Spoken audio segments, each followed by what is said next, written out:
La psychanalyse et la société avec Joseph Zudas. Psychanalyste à Périgueux et responsable du centre de consultation Gabriel Laccueil.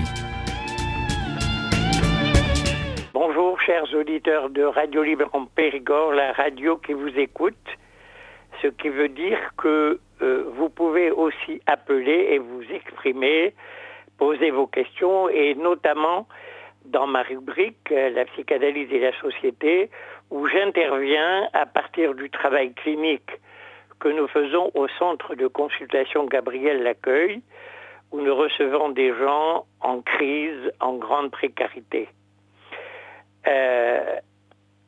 Alors, je dois dire que d'abord, aujourd'hui, l'impératif de notre époque, c'est jouir plus, aller plus vite, et qu'au CCGL, on prend le temps de penser, mais de penser comme nous le faisons, c'est-à-dire en tenant compte de la question de l'inconscient. On est toujours étonné de voir que les gens peuvent se passer de ça, de la question de l'inconscient. Et pourtant, dans l'actualité, cet inconscient, par des passages à l'acte graves, il se fait entendre, c'est-à-dire qu'à partir du moment où il n'y a pas de lieu pour écouter ce que les gens qui souffrent ont à dire, eh bien, il y a des passages à l'acte qui peuvent être fous et violents. Je vais revenir sur ces jeunes qui, avec des couteaux, passent à l'acte et tuent. Et pour parler du dernier dont on ne sait pas grand-chose, à part que le préfet, certainement à l'appui d'un conseiller, a dit qu'il était normal. Alors ça c'est vraiment une parole assez étonnante. Il est normal qu'un jeune prenne un couteau de cuisine, le mette dans son cartable et se prépare à passer à l'acte. Il y a bien quelque chose qui déclenche ce passage à l'acte, comme on le vérifie d'ailleurs à chaque fois. Quelque chose qui vient réveiller, quelque chose qui est là en attente et qui va déclencher le geste. Alors, je me suis rappelé d'un moment clinique alors que j'étais un jeune analyste, j'avais la trentaine d'années, et qu'une institution où j'allais d'ailleurs, puisque j'ai commencé à travailler dans une institution, invité par une psychiatre amie, qui m'a donné l'occasion comme ça de commencer.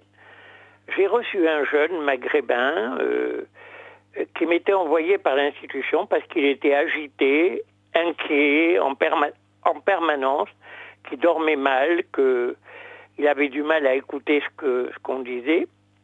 Bref, et j'ai tout de suite compris que ce jeune avait peur. Et en discutant avec lui, parce qu'à l'époque, j'avais aucune connaissance théorique solide, oui, j'avais lu un peu Freud, mais ça me semblait pas essentiel. Ce qui me semblait essentiel, c'était la rencontre et écouter ce qu'un jeune avait à dire et favoriser sa parole. Et à un moment, il me dit « on me regarde ». Oui, je lui dis d'accord, je pouvais comprendre le racisme à l'époque vis-à-vis des Arabes, mais je rencontrais d'autres jeunes qui n'avaient pas la même expression par rapport à ça, qui sont débrouillés, quelquefois avec des bagarres, mais pas toujours. Lui, ce qui m'avait arrêté, c'est « on me regarde ». Il y avait une fixité dans le regard de l'autre qui l'inquiétait. Et voilà qu'au bout de 2 ou 3 entretiens, il finit par me dire que le matin, en partant, il mettait dans la doublure de son blouson ou de sa veste un couteau. J'ai donc discuté parce qu'il n'était pas question que, évidemment, je le laisse repartir avec ce couteau. Et j'ai commencé à parlementer avec prudence à propos de cette peur qu'il avait. Bref, finalement, il a fini par remettre ce couteau et il y a eu comme un allègement de cette peur. Et ce cas clinique, donc il y a une 50aine d'années et plus, il est resté parce que chaque fois que j'ai entendu des histoires de couteaux, il y avait toujours la peur. Il y avait toujours quelque chose qui inquiétait et qui finissait par déclencher. Ce sujet, cette peur, il l'avait depuis longtemps, il l'avait de temps en temps aménagé, parce qu'il est évident qu'on est traversé par de la haine, du racisme, mais comme disait le père de Camus, un homme, ça s'empêche. C'est-à-dire qu'il y a un certain nombre de choses avec lesquelles on peut composer et ne pas le laisser nous amener là où il ne faut pas. Mais dans un climat de peur, c'est tout à fait autre chose. Le sujet, il est d'une certaine manière pensé par l'autre, plus qu'il ne pense. Alors, qu'est-ce qui se passe? Pourquoi ces attaques sont souvent dans l'école? C'est comme ça aux États-Unis tout aussi bien. Est-ce que l'école se met à avoir peur? Oui. Et de plus, on accentue ça avec des détecteurs de métaux. Alors, j'ai cru entendre que, dans le cas que j'évoque, les gendarmes étaient là et fouillaient les cartables. Donc ça peut, à un moment donné, occasionner, réveiller, augmenter cette peur. Sans compter qu'à ce moment-là, l'école envahie par des éléments extérieurs pour sa sécurité, l'école se présente comme un lieu où la peur est possible. Les enseignants ne sont pas rassurés. Bien, il y a un travail à faire au sujet de cette situation. Est-ce que l'école va devenir un lieu où il est possible de penser, et où, comme un de mes analysants qui est professeur de philosophie, et où on commence à évoquer avec les jeunes la question de l'inconscient, des passages à l'acte, du refoulement, de la façon dont un enfant se construit. Dolto disait par exemple qu'elle a même écrit dans un ouvrage que tous les éducateurs enseignants doivent lire, Psychanalyse et pédiatrie, où elle parle des stades chez l'enfant où il vient se constituer autour de l'oralité, autour de l'analité et autour d'une période phallique.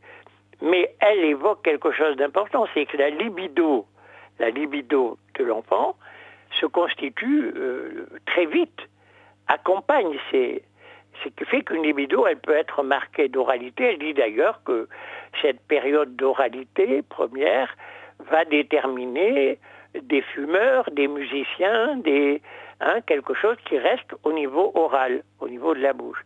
De même que l'anal va donner des caractères rigides selon la façon dont l'apprentissage de la propreté, qui est d'ailleurs la période où se met en place la morale. Vous voyez, il y a énormément de pistes dans un ouvrage comme celui de Dolto déjà, je suis étonné que ces ouvrages ne soient pas parcourus, ils sont déjà très anciens, et d'ailleurs nous y travaillons aujourd'hui en les lisant autrement, mais pour nous c'est des mines à propos des enfants que l'on reçoit, et des enfants agités, des enfants qui ont peur, et où les conditions d'arrivée dans la vie ont été déjà marquées de craintes, de querelles, de disputes. Et il faut se dire que ces moments vont rester marqués jusqu'à la vie adulte. Encore plus au moment où l'adolescent est assailli par son corps, qui se transforme, assailli par la question de la sexualité, de la différence. Voilà. D'ailleurs, à propos de ces jeunes qui passent à l'acte, assez souvent, les élèves disent il était un peu perché, il était dans son coin. C'est souvent les filles qui en parlent d'ailleurs, qui sont certainement beaucoup plus attentives parce qu'elles ne sont pas si confiantes que ça dans le lien social.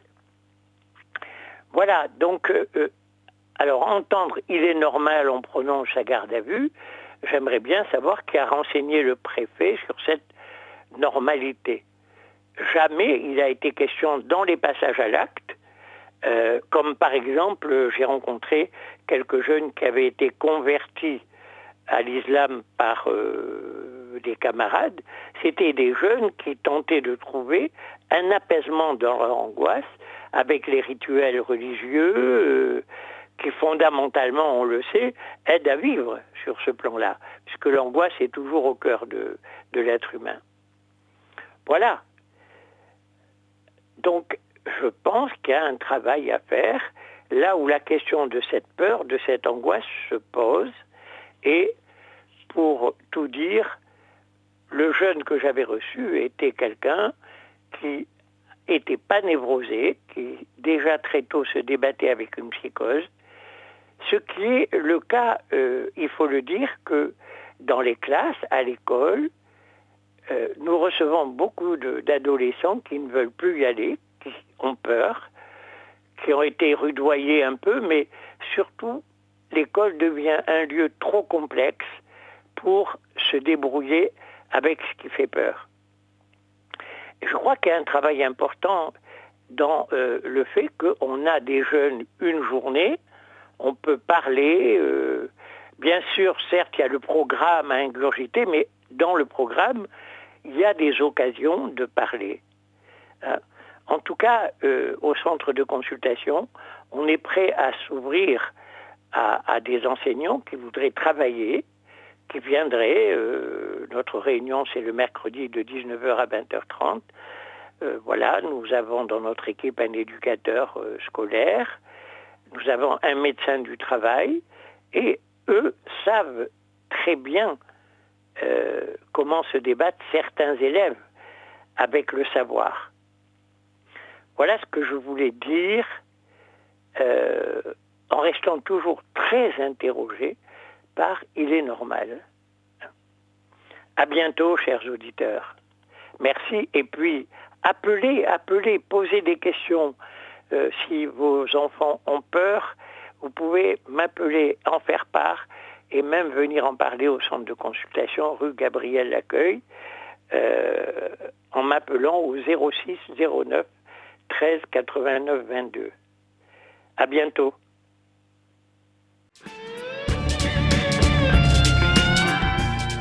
Vous venez d'écouter Psychanalyse et Société sur RLP.